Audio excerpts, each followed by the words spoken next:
Cette exposition est née d'une rencontre, celle avec Bruno Moinard, un peintre du mouvement, un peintre assez exceptionnel, à la fois une personne chaleureuse, généreuse et qui au niveau de son art est tout en mouvement.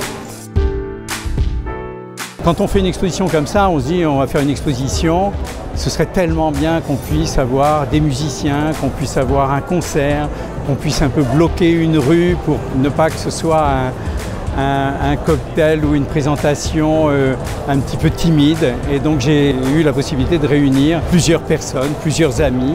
Et on commence par cette exposition pour terminer sur un concert. Et on va vous expliquer les différents intervenants dans cette soirée.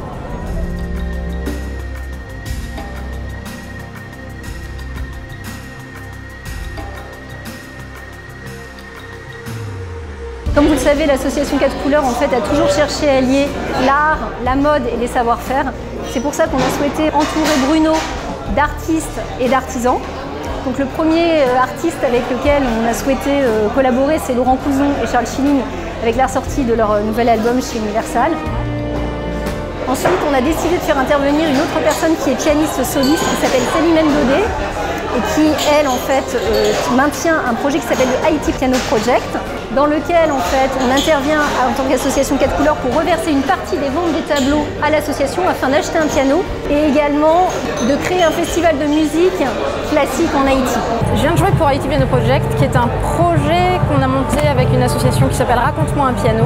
L'idée, c'est de faire venir un piano de concert en Haïti, où il n'y a plus de piano de concert depuis le tremblement de terre de 2010, et de créer autour de cet instrument un festival avec à la fois des musiciens étrangers, des musiciens haïtiens, des musiciens des Caraïbes, de manière à ce que vraiment on puisse se rassembler autour de ce piano.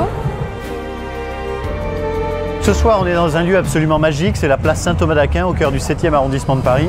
Sur cette scène uniquement montée pour l'occasion, conçue par Bruno Moinard, et ça va être ce soir une des premières fois qu'on joue en trio. On va faire 6 titres en live, extraits donc de l'album The Modern Symphonic Orchestra, qui sort donc chez Universal.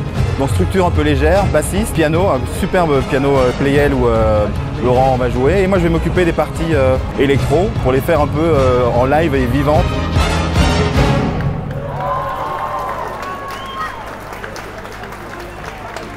Merci. Pour moi, c'est un moment extrêmement important parce que finalement, j'ai plusieurs métiers. Mon métier principal est d'être architecte d'intérieur, de dessiner des meubles, donc d'être designer. Et l'idée de la peinture est née très très tôt en moi, puisqu'en fait, peut-être que j'aurais préféré être peintre plutôt qu'architecte d'intérieur. L'histoire s'est passée autrement. Mais j'ai toujours gardé mes pinceaux, mes peintures pour travailler en parallèle en fait. J'ai un dessin très rigide, très précis, très géométrique ou asymétrique ou sur les projets sur lesquels je travaille, que ce soit des projets en volume ou que ce soit sur du mobilier. Et finalement la peinture, elle m'a apporté beaucoup plus de liberté puisque je n'ai pas de contraintes. Donc j'ai présenté mes dessins.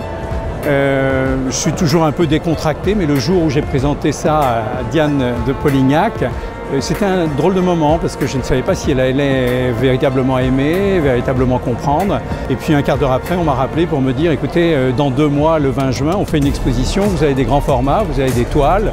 Et j'ai tout de suite dit oui. Bruno est entré dans ma vie grâce à Delphine. Delphine qui s'occupe de l'association 4 couleurs. Il s'intéresse à 1000 choses. Moi je l'appelle le millefeuille parce que c'est vraiment l'homme de la Renaissance au sens